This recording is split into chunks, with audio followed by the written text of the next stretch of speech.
Hello, everyone, and welcome back. So happy to have you here with me to discuss yet another case. And if you're new, then welcome. Be sure to hit subscribe.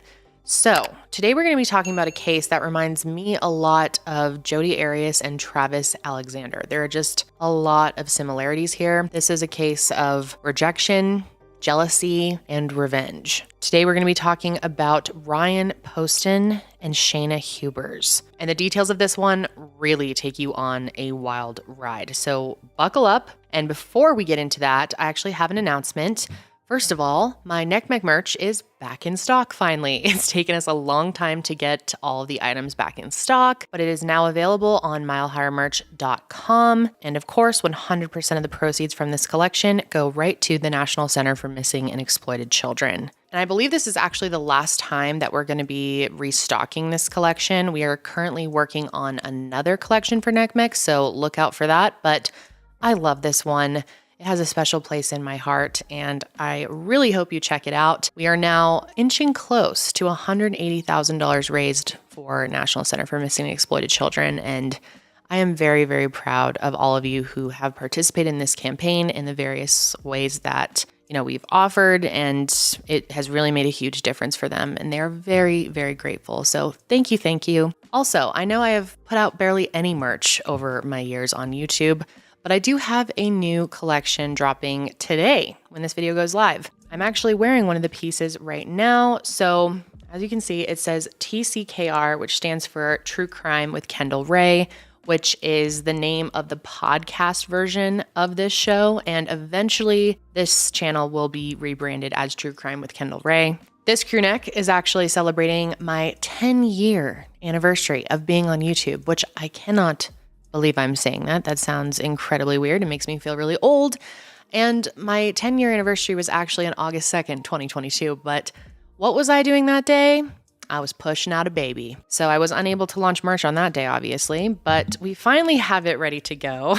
So True Crime with Kendall Rae. And then it also says stay safe out there, which is kind of my tagline. And then on the back, we have the classic YouTube design of how YouTube used to look once upon a time. So that's available on milehighermerch.com along with this beauty, which I really like how this one turned out. So this is another crew neck because crew necks are life. And this one says TCKR, but it's embroidered. I love embroidery and I also love these colors. Really like the way this one turned out. So these are all available, like I said, on milehighermerch.com. So get yours today. We do have limited stock, and I don't know when or if we will be restocking these. So check them out while you can. All right, so let's go ahead and get into this case here because like I said, there is a lot to go over. So Ryan Poston was born in Fort Mitchell, Kentucky on December 30th, 1982 to his parents Lisa and Jay Poston. And Ryan growing up was a very outgoing kid. He had a particularly close relationship with his father. He was also an older brother of 3 younger sisters named Allison, Catherine, and Elizabeth. And just a little side note here, this isn't really super important, but I believe they are his half-sisters because they do have the last name of their mother's second husband. But regardless of if they were half or full siblings, they all loved one another and they had a very tight-knit family and a super close bond. Even with divorced parents, they would all come together during the holidays, which sounds to me like everyone got along pretty well. And although Ryan was very close with his biological father, he was also very close with his stepfather, Peter Carter. In fact, as an adult, Ryan got his name legally changed so that his middle name would reflect his stepfather's last name. So he was Ryan Carter Poston. And obviously this tells you right off the bat that family was very important to Ryan. And he was also very important to them. In his early life, Ryan traveled quite a bit for school. He started his education at the Blessed Sacrament School in Fort Mitchell, Kentucky, and then went on to attend the International School Manila in the Philippines, followed by International School of Geneva in Switzerland. So he's a very well-rounded person, and he had always expressed an interest in learning, even at a very young age, and his passion for knowledge really never slowed down. Once he graduated high school, Ryan attended Indiana University for college, where he triple majored in history, geography, and political science. Ryan's drive is just so admirable, and I can see why his parents were very proud of him. After college, Ryan had dreams of becoming a lawyer. So he went to law school at Salmon P. Chase College of Law at Northern Kentucky University. And for Ryan, becoming a lawyer wasn't just about becoming successful, becoming wealthy. It was also about being able to help people. His father says that Ryan would take on cases where clients couldn't necessarily afford him, but he would represent them anyway. Doing good was always Ryan's goal, and becoming a lawyer was really just a stepping stone for him. His closest friends and family say that he actually had dreams of one day running for office so that he could make change on a much bigger scale. I wasn't able to find out a lot of info about what his particular beliefs are or what change he was hoping to enact, but I do know that he had big plans for his future.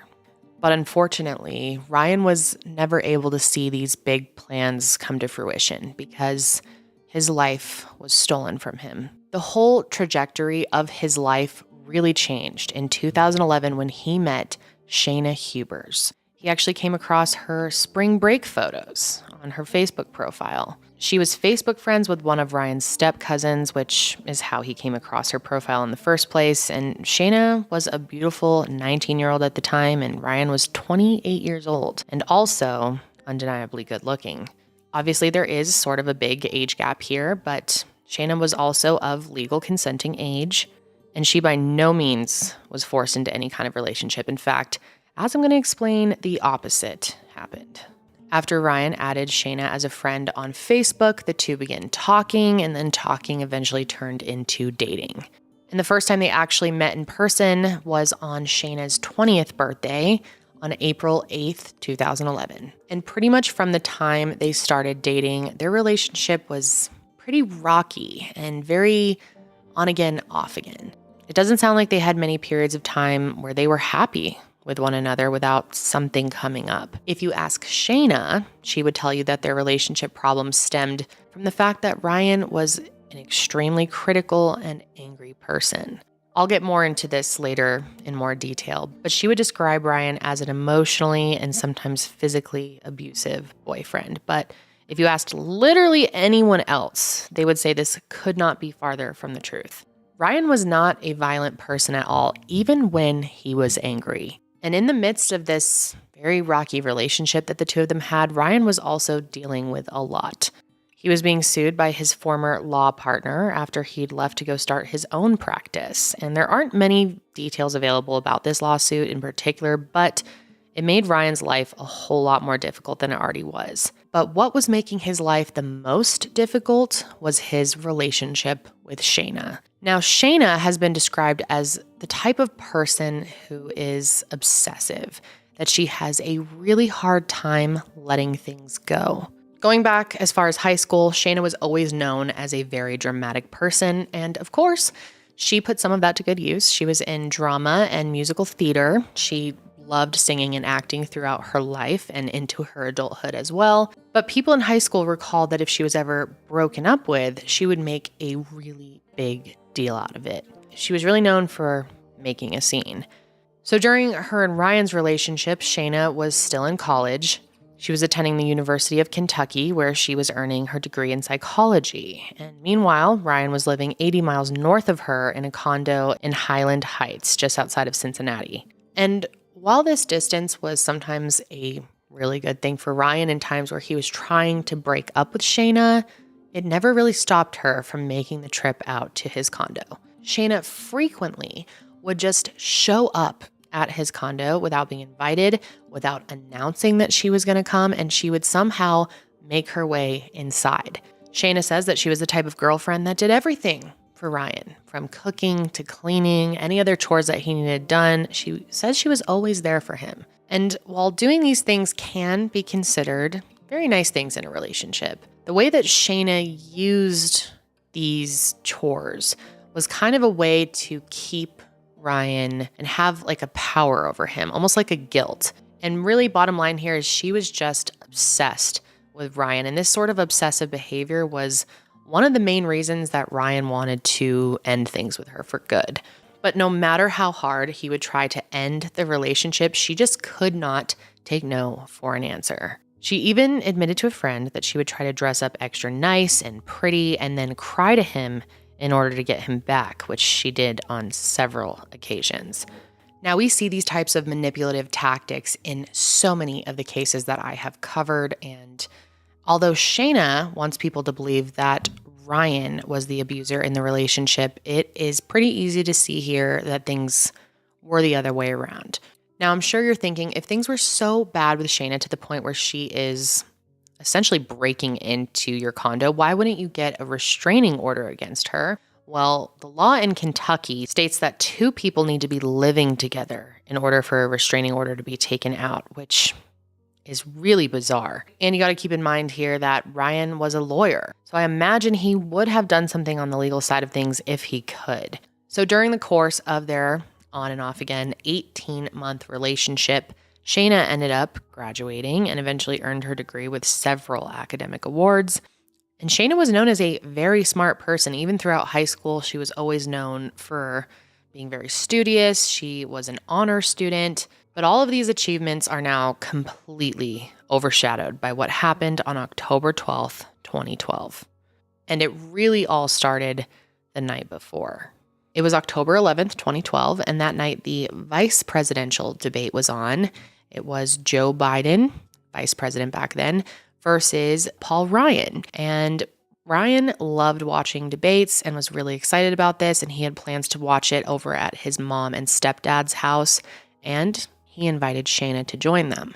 This was kind of strange because Ryan was, again, in the process of trying to break up with Shayna, and obviously this is pretty mixed signals here to be inviting her to come spend time with you.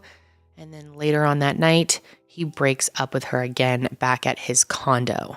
I'm guessing this made things a lot worse for Shayna, spending time with his family and then going home and being broken up with yet again. And this must have happened pretty late at night because Shayna called her mom after they broke up at 3 a.m., absolutely hysterical, so upset, in fact, and hyperventilating that her mom thought she was having a heart attack. And her mom was so worried about her that she ended up getting in the car and driving 2.5 hours to meet her at Ryan's condo.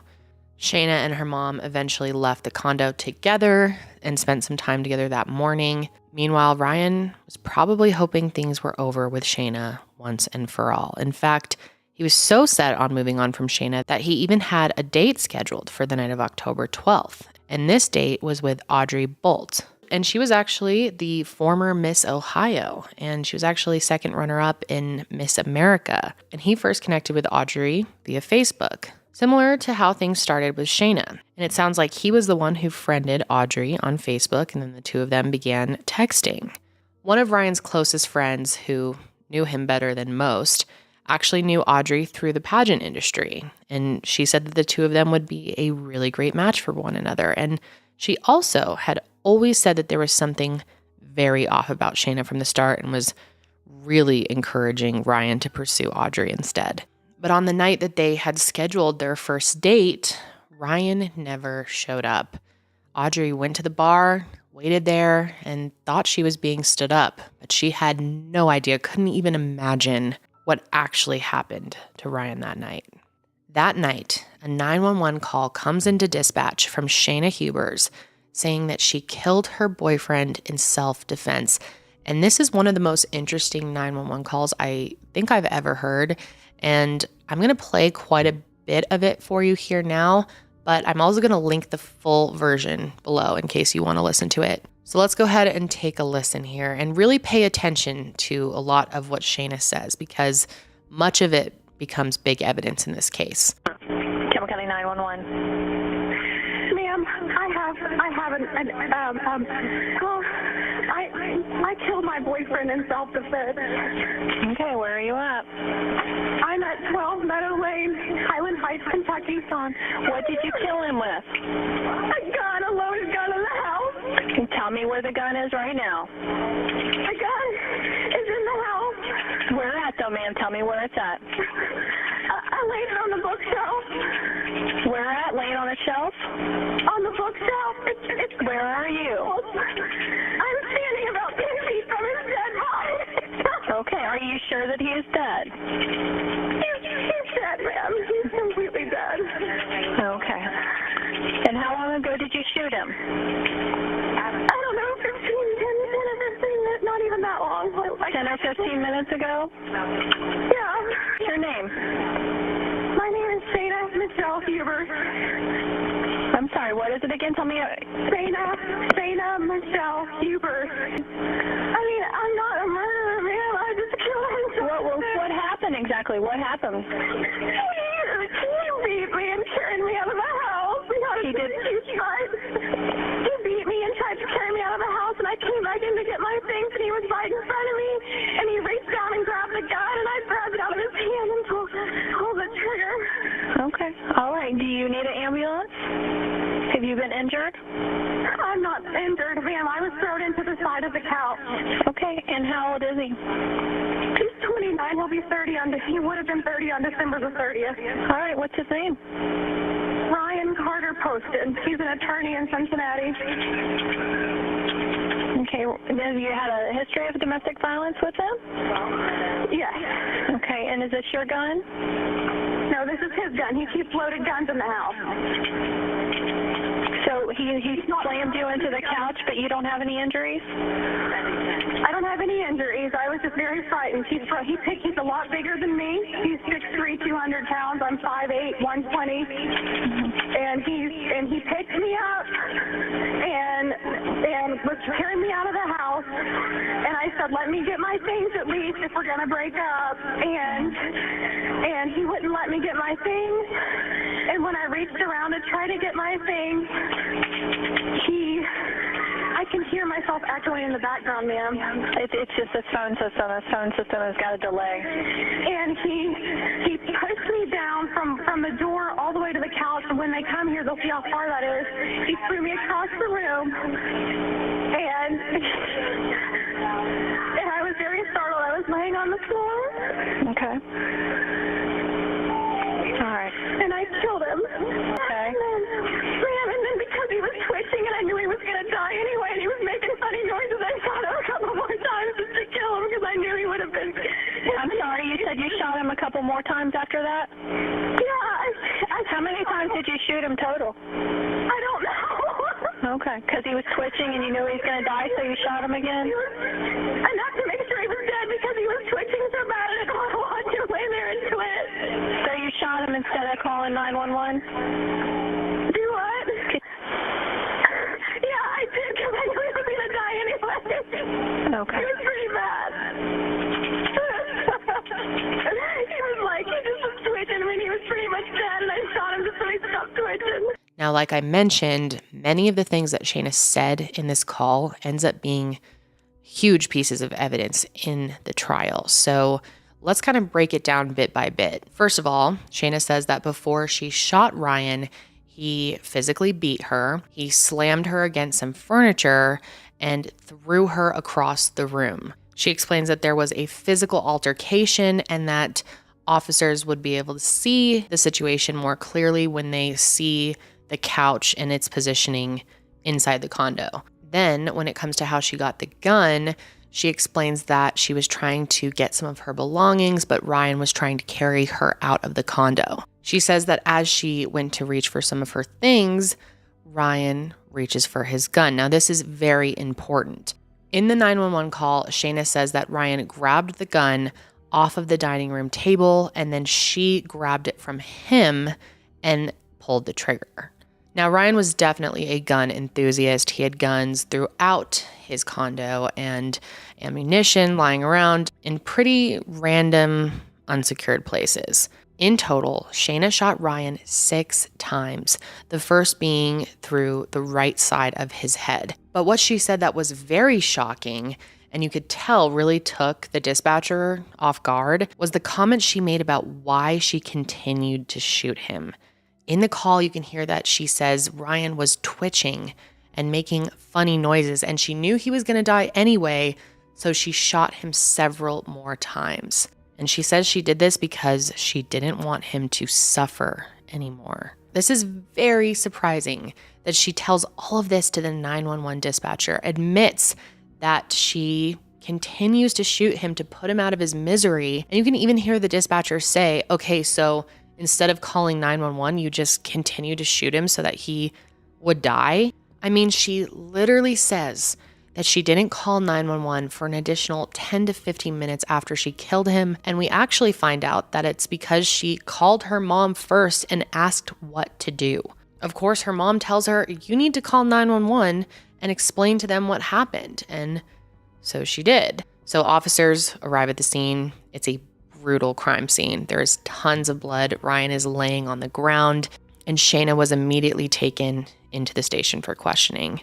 And if you thought that 911 call was strange, wait until you hear about what she did in the interrogation room. And this is where her behavior really starts to remind me of Jodi Arias. During the nearly 3 hours that Shayna sat in the interrogation room, she did and said a variety of things that not only struck the officers as strange, but flat out annoyed them to the point where the officers had to take turns sitting down with her. It was made very clear to her that she had the right to an attorney, which she even invoked at one point.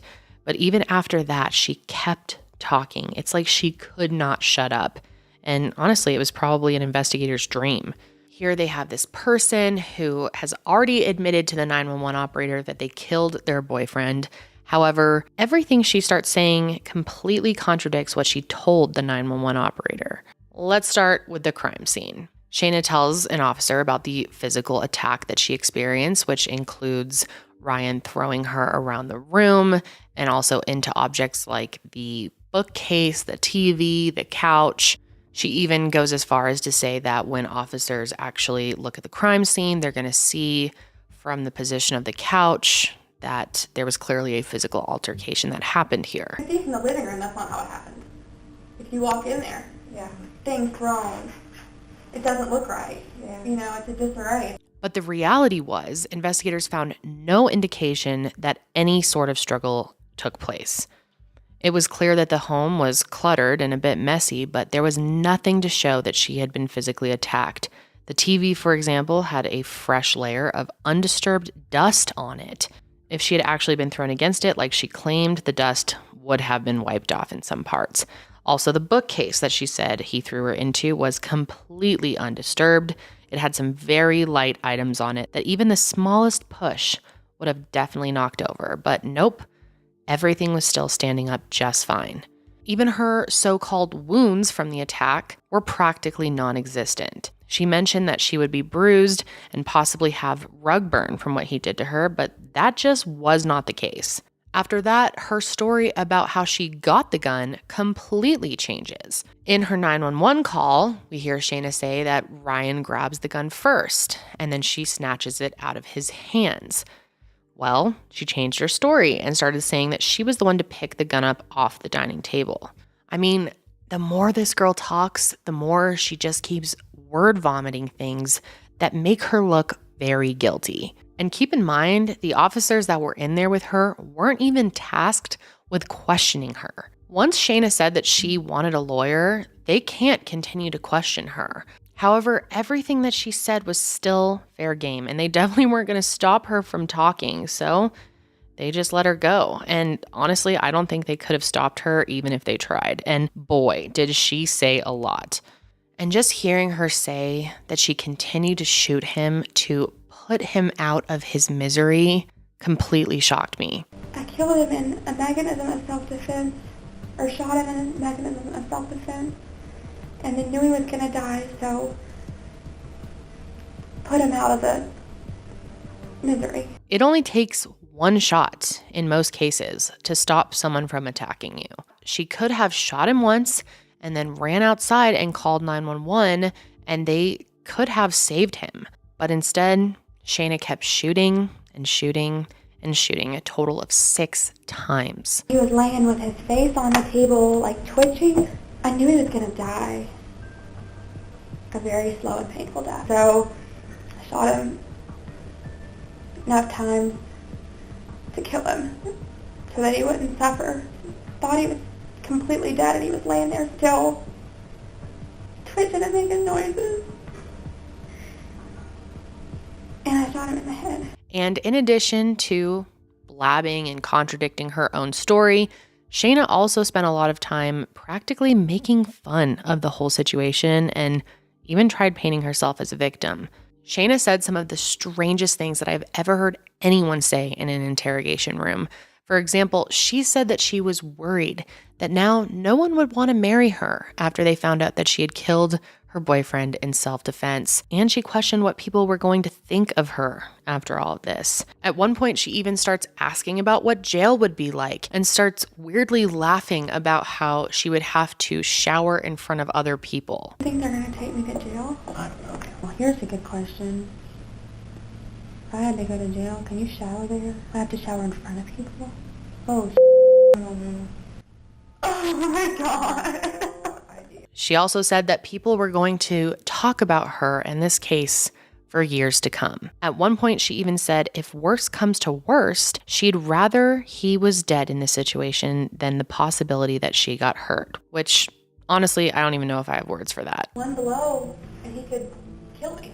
If worse came to worst, I'm rather he's dead than I'm hurt, because I could have been really badly hurt. The more that you listen to and watch this interrogation footage, the more you can see that Shayna has zero remorse about what she did to Ryan. And that remorse becomes even more clear when she says that Ryan was an extremely vain person and that he wanted a nose job. And so she tries to make this very eerie joke that she gave him one. I couldn't stand to watch him twitch. I knew he was going to die or have a completely deformed face. He's very vain and wants to get a nose job. And I shot him right here. I gave him his nose job he wanted. And at no point did she ever say that she felt bad or that she was worried about how his family was going to feel after losing him. In fact, she even stated that he deserved what happened to him. Now, if Ryan had truly been a threat to her life that night, you could argue that what she did was self-defense and that what happened to him was an unfortunate result of a horrible situation. But saying someone deserves to die is pretty damn hard to justify. And she sure as hell was not doing a good job convincing investigators that Ryan actually posed a threat to her. Her behavior just overall was not that of someone who felt bad in any way. And this is major Jodi Arias vibes, but at one point when Shayna was left alone in the interrogation room, she starts dancing, doing pirouettes, singing, laughing, and practically bragging about what she did that night. How sweet the sound they say, oh,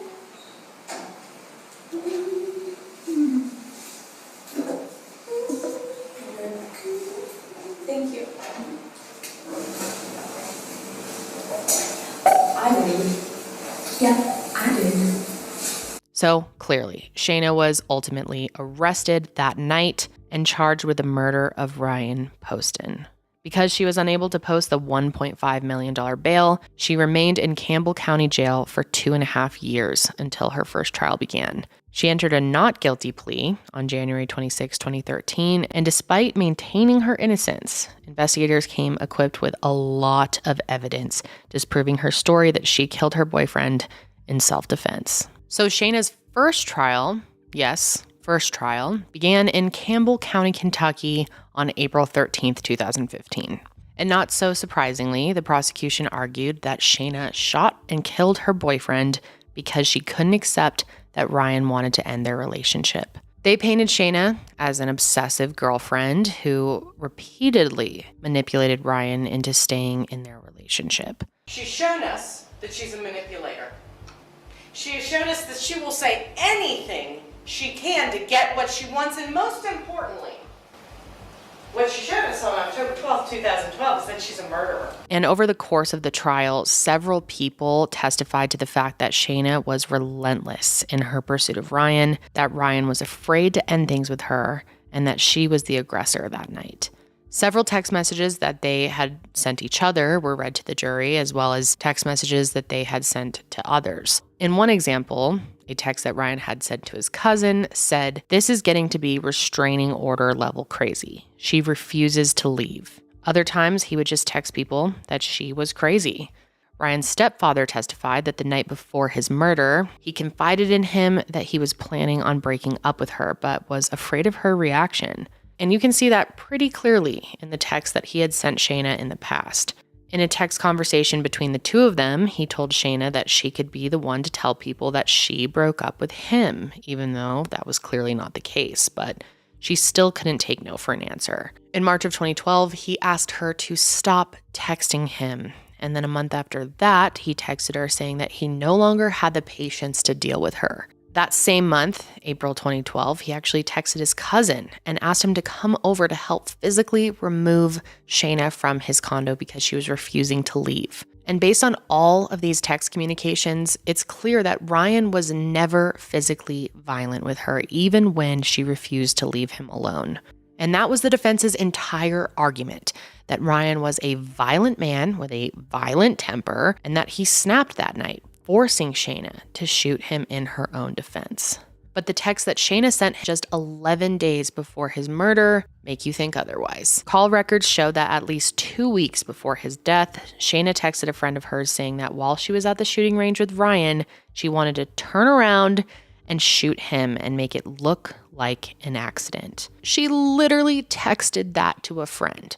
So for him to then have been killed by her with a gun just a few days after she sent that, it just didn't seem like a coincidence to the prosecution. And during this trial, Shayna did not take the stand, but her defense team tried as hard as they could to paint Ryan as someone capable of physically and emotionally abusing someone. They pointed to a few of Ryan's Facebook posts that he made in 2012, where he talks about wanting to rig explosives to everything he sees.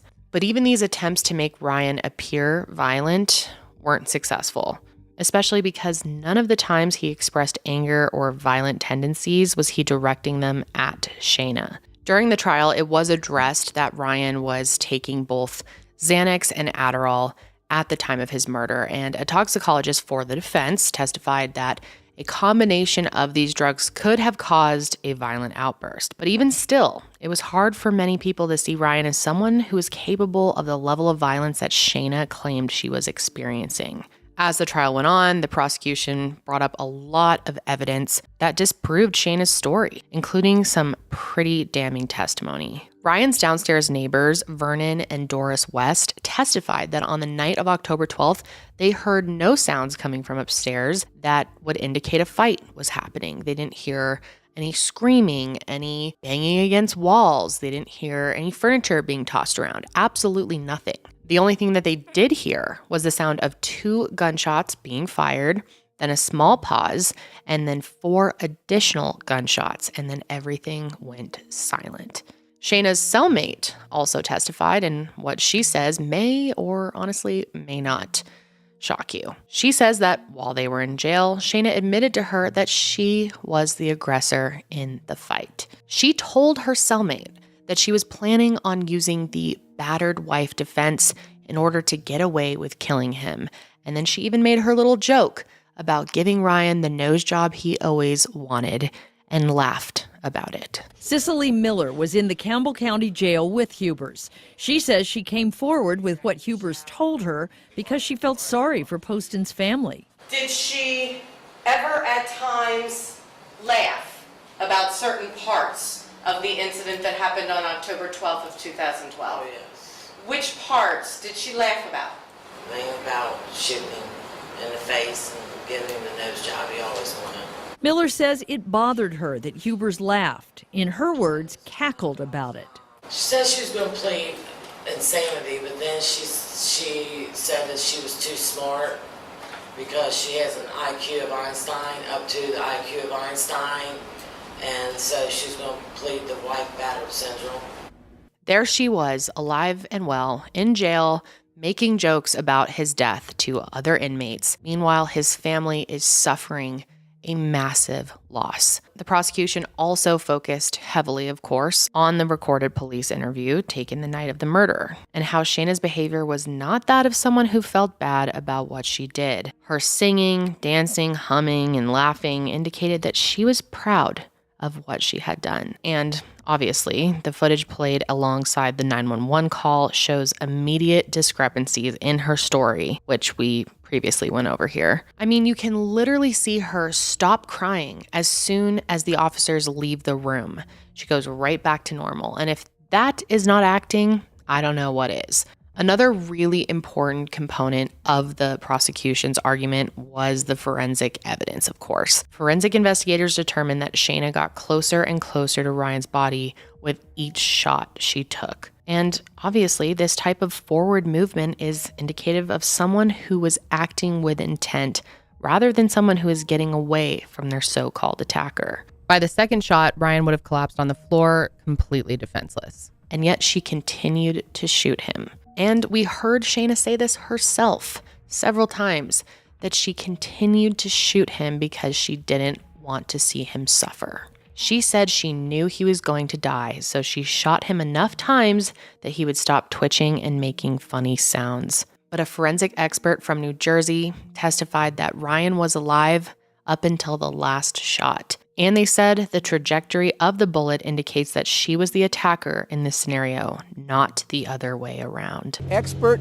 testimony witness, a forensic expert from New Jersey was called, spent a long time going through all the evidence, and when he was called to the stand, although he didn't use this word, he basically said that she, Shayna Hubers, was the aggressor.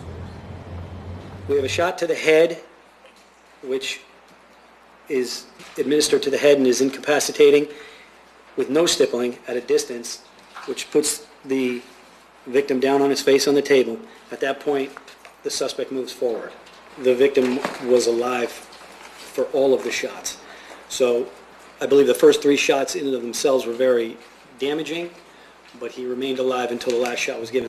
If she had shot him once, maybe even twice, and then called 911, there is a decent chance that they could have saved him and he would be alive today. She didn't know he was going to die and wanted to put him out of his misery. She knew that there was a chance he might live to tell people what really happened and what she did to him. So clearly she shot him until she knew that he would never get that chance.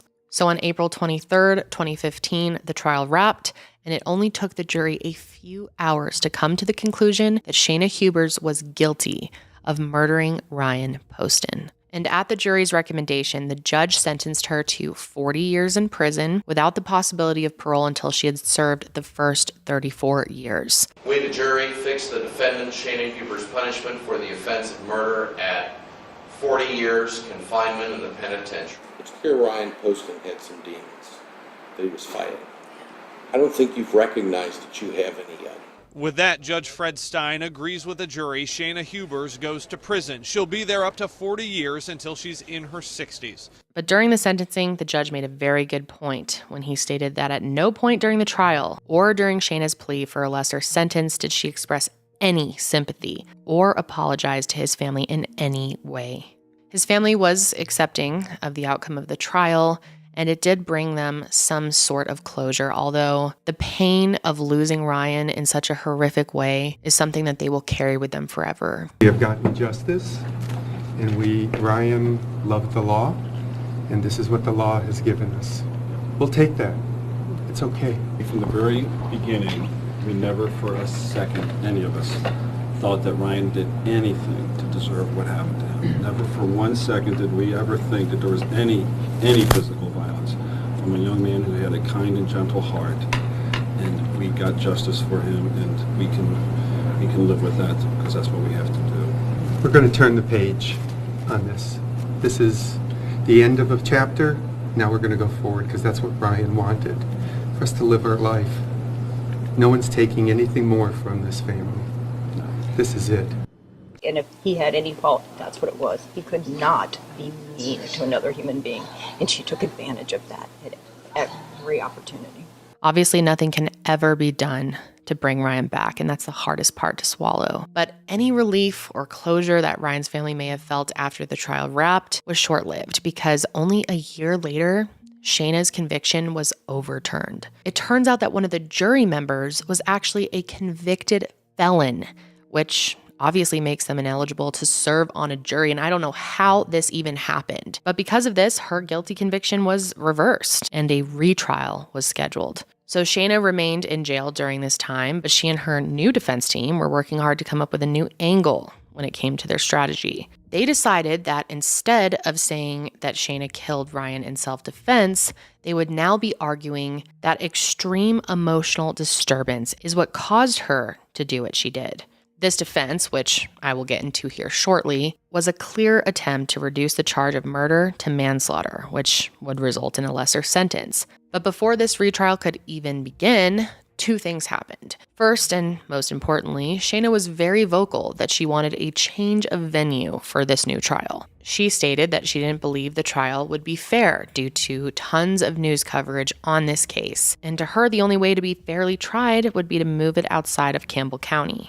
Going back, because we did talk about whether or not you could have a fair trial, your attorney actually said the news coverage had painted a negative image of you and had destroyed the presumption of innocence. I do believe that. And I do believe that there's been incredibly negative media coverage about me in Cincinnati and in the United States and internationally.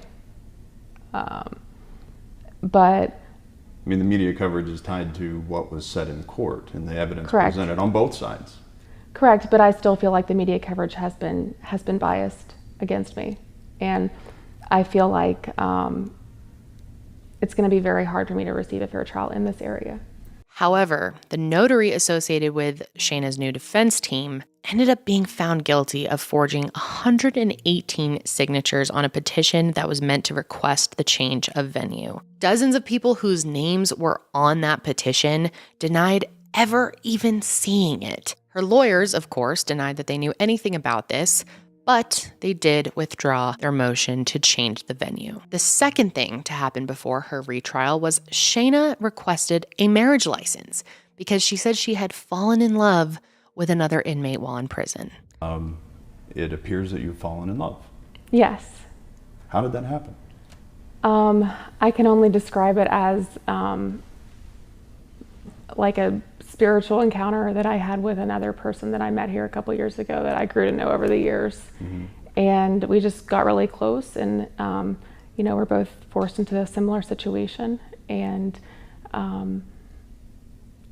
Unique and I have a lot in common and we just grew very close over the years. Mm-hmm. Now, just quickly before I talk about this, the person that Shayna fell in love with was a transgender woman who was unable to transition due to her time in jail. And because of this, there's a lot of reporting that uses her birth name. And Shayna herself even uses her birth name. In fact, she switches between pronouns, names, and nicknames of this person. So just out of respect, I'm going to call her Unique Taylor, which is the name that she has chosen for herself. But in some of the clips that I'm going to show you, Shayna refers to her as Richard McBee. Shayna actually does this sit-down interview with a reporter, and even though she refuses to talk about her case, she does talk in detail about her relationship with Unique, including how they met and how she feels they're being discriminated against. She explains to the reporter that it had been 7 days since she submitted the request for a marriage license, and because they hadn't heard back yet, they were clearly being discriminated against. I left Campbell County Jail and was transferred south of here in January of 2016, right after he arrived, so I didn't meet Unique, she, until that summer. Have you heard back from anyone yet? We have not, and we've both had people calling the Campbell County Clerk's office, and in my opinion, I feel like we're being spun already, and I feel as if I've already been retaliated against. So, even if it's only been 7 days? Yes. I mean, do you have confirmation they received your request? No, I do not. I feel as if I've been retaliated against at the actual institution, at the jail, because the jailer was contacted by Richard McBee, mm-hmm. Unique Taylor, about our marriage. And within hours of his request to the jailer, letting the jailer know what was going on and that he didn't want any type of retaliation, I was moved to a different cell. Mm-hmm. And all of my legal documents for my court case were taken from me, and they were taken to the administration office on the other side of the jail. I imagine in jail it's pretty common for it to take over 7 days for a marriage license request to be granted between 2 inmates, but she was very convinced that people were intentionally stopping the process. And this whole interview is really interesting. I urge you all to watch it if you can. I'll have it linked below. I think her body language in particular is pretty interesting. But anyway, the two of them did end up getting married. However, Shayna filed for divorce on January 14th, 2019. But back to the trial here.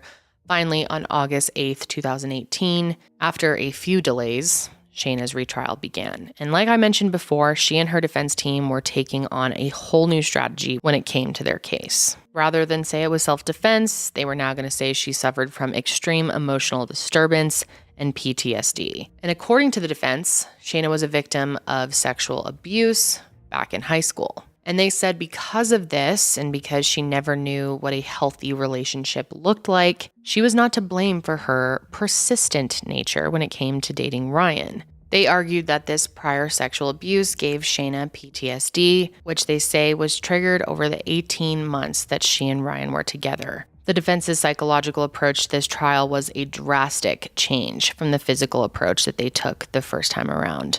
Not too long after she arrives, he lights into her verbally, critical of everything there is to be critical of her about. Her mother, her family, her education, where she's from, her appearance. Vile comments to her. Verbal assault. No other way to describe it. What didn't change, though, is how the prosecution viewed the attack. Once again, they stated that they believe that Shayna killed Ryan because, as they said, if she can't have him, nobody can. And overall, the prosecution's opening statement was very impactful. We will not ask you to take our word for it. Because when we stand before you and tell you that Shayna Hubers made a conscious decision, an intentional decision to kill Ryan Poston, we're going to ask you to take her word for it. As we stand here today, when she's had 2,132 days to think back, to reflect, to analyze, there are certainly things that Shayna Hubers wishes she could unsay. Things that she wishes she could unsend. To the 911 operator who she told that Ryan carried her into the hallway to get her to leave, and she went back in. To the police officer who she told that Ryan locked himself away in his bedroom and would not unlock the door, so she unlocked it herself and went in. To the countless times that you will hear her contradict herself, such as 1 minute she's wrestling the gun from Ryan's hands, and the next she's grabbing it off the kitchen table. To the thousands of text messages she sent during this relationship that memorialize her tenacious and unyielding pursuit of a man who, by her own observation, did not share her feelings. Shayna Hubers can control what you're going to hear from the year 2018, but she cannot control what you're going to hear from the year 2012. Because those messages cannot be unsent and those words cannot be unsaid. In fact, all of the testimony presented by the prosecution during her retrial was impactful. If you remember earlier, we went over how the crime scene did not match what Shayna said happened at all. Well, multiple officers with the Highland Heights Police testified to this very statement. One of the things that we talked about is with Miss Hubers in her statement saying, I'll use her words, thrown around the room like a rag doll, thrown into the bookcase. What was one of your concerns as an investigator when you see this scene? That there was nothing knocked down on the shelf. Nothing knocked down on the shelf when you first came? Correct. There was dust. If you look up on top, there's a card. There's items that could have been knocked over. Here, it's like a birthday card some type of card. Yes, ma'am. Okay. And nothing at that point in time was out of place? No, ma'am. Shayna continued to be painted as someone who was obsessed with her boyfriend and could not take no for an answer. They even brought up how for every 100 texts that Shayna sent Ryan, he only sent her one in return. And that tells you so much. She would say things to him like, "You're a terrible attorney," and "small dick, bad lay." Several of his loved ones testified that Ryan feared breaking up with Shayna and that he had made several attempts to do so in the past. In fact, the day before his murder, Ryan had spoke with his receptionist, and he told her that he was scared to have that conversation with Shayna and break up with her once again. And if you remember, that conversation ended with Shayna crying on his couch and calling her mother in such a panic, hyperventilating to the point where her mother thought she was having a heart attack and she had to drive all the way out to get her. And during the trial, one of the most shocking testimonies came from an employee of a makeup salon who stated on the day that Ryan was killed, she was at work when she overheard Shayna tell a friend that she wanted to kill her boyfriend. Specifically, she mentioned that he was seeing someone else, which is why she wanted him dead. And assuming that testimony is true, that means that Shayna knew that he was going on a date with someone else. They also brought in Miss Ohio, which obviously she never even got to meet Ryan, but she said the emotional toll of having this all happen that night that she was supposed to was really hard on her. And she always wondered about the possibilities of what it would have been like if she did get to meet Ryan. Would they have had a future together? And a lot of people believe that they brought her in just as a dig to Shayna to really get under her skin because she was clearly very jealous that Ryan had planned this date with her. Now, during this trial, Shayna actually takes the stand. In her testimony, Shayna laid out the months of abuse that she allegedly endured during her relationship with Ryan. She claims that she was scared of Ryan from the very beginning, which makes many wonder why she began seeing him in the first place and why she was so obsessed with staying with him. I remember thinking that he had a strong personality and was, I feared him. I felt like I needed to do what he was telling me to do. She talked about how critical he was of her body, how he would frequently make comments about her weight, and how she needed a facelift. And one thing that she said particularly upset Ryan was her inability to orgasm. In her testimony, she went on to talk about the conditions he set for their relationship and how she was asked to speak less when she was around him and to get a hobby for when she was over at his house. And all of these things were clearly attempts to make Shayna look like the real victim here. She admits that she had very possessive tendencies and even admits that she would go on his phone and Facebook and block other women from talking to him.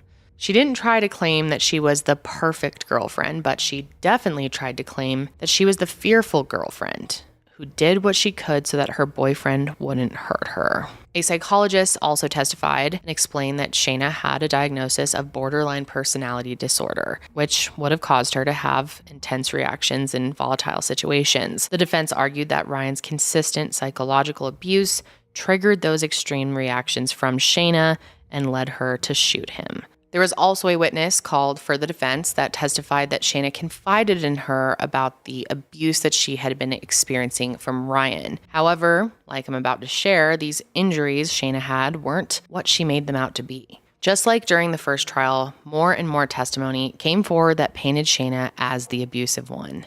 This time around, 3 people that went to prison with Shayna testified, and they each talked about, in slightly different ways, how Shayna had bragged to them about killing her boyfriend. Shayna even told one of these women that she used to intentionally throw herself around his condo to make it look like she was being abused by him. She told another woman that she was the person to instigate the fight that night, and when Ryan locked himself in his room to get away from her, she used a bobby pin to break in and coax him out of his room. The third person said that Shayna used to laugh when she talked about how she killed Ryan. There's honestly so much to go over here. It would honestly take me hours to go over all the testimony in this case, but all of it was extremely impactful. But ultimately, in the end, Shayna was found guilty of murder a second time. The second trial wrapped up after 16 days, and just like the first trial, the jury only took a few hours to come back with their verdict, and this time, she was sentenced to life in prison. Judge Daniel Zala just a few seconds ago